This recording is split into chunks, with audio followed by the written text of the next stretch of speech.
വയനാട്ടിലെ വന്യജീവി ആക്രമണത്തിൽ പ്രതിഷേധിച്ച് UDF പ്രഖ്യാപിച്ച ഹർത്താൽ തുടങ്ങി. ലക്കിടിയിൽ UDF പ്രവർത്തകർ വാഹനങ്ങൾ തടഞ്ഞത് സംഘർഷത്തിനിടയാക്കി.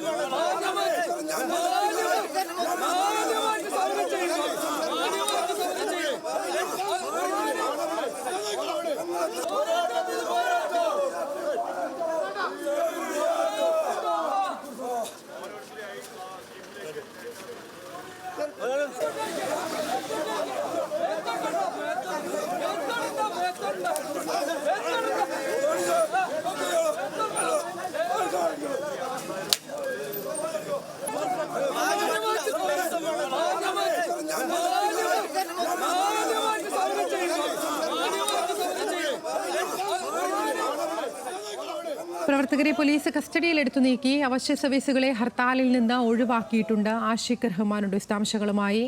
ആഷിഖ്, ഹർത്താൽ എത്തരത്തിലാണ് പുരോഗമിക്കുന്നത്? ഇനിയും ഒരു സംഘർഷ സാധ്യതയുണ്ടോ?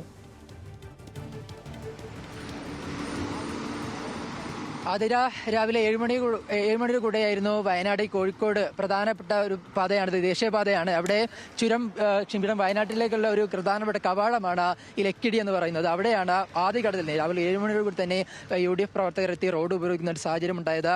തുടർന്ന് പോലീസ് എത്തി ഇവരെ കസ്റ്റഡിയിലെടുത്ത് നീക്കുകയായിരുന്നു. നിലവിൽ റോഡിൽ നിന്നും പ്രവർത്തകരെ മാറ്റിയ ശേഷം ഗതാഗതമെല്ലാം സുഗമമായി പോകുന്നുണ്ട്. എന്തായാലും വയനാട്ടിൽ കൽപ്പറ്റയിലും ലക്കിടിയിലുമാണ് രാവിലെ തന്നെ വാഹനങ്ങൾ തടയുന്ന ഒരു സാഹചര്യം ഉണ്ടായത്. അതിൽ പ്രവർത്തകരെ ഒരു 10-15 മിനിറ്റോളം തന്നെ ഗതാഗതം സ്തംഭിക്കുന്ന രീതിയിലേക്ക് പോയി. ശേഷം പ്രവർത്തകരെ കസ്റ്റഡിയിലെടുത്ത് തന്നെ പോലീസ് നീക്കുന്ന ഒരു സാഹചര്യം ഉണ്ടായത്. പ്രത്യേകിച്ച് രാവിലെ തന്നെ വാഹനം തടയുന്നതിനാലാണ് പോലീസ് ഇത്തരത്തിൽ പെട്ടെന്ന് തന്നെ ഒരു നടപടി സ്വീകരിച്ചിട്ടുള്ളത്. ഇനി അല്പസമയത്തിനകം മേപ്പാടിയിലും സമാനമായ രീതിയിൽ പ്രതിഷേധം ഉണ്ടാകുമെന്നാണ് സമരക്കാർ ഇപ്പോൾ അറിയിച്ചിട്ടുള്ളത്. എന്തായാലും വലിയ രീതിയിൽ വന്യജീവി ആക്രമണം വർദ്ധിക്കുന്ന സാഹചര്യത്തിലാണ് വയനാട്ടിൽ UDFന്റെ ഒരു ഹർത്താൽ പ്രഖ്യാപിച്ചത്. പ്രത്യേകിച്ച് 2 ദിവസത്തിനുള്ളിൽ 2 പേർ മരിക്കുന്ന ഒരു സാഹചര്യം, കൊല്ലപ്പെടുന്ന ഒരു സാഹചര്യം.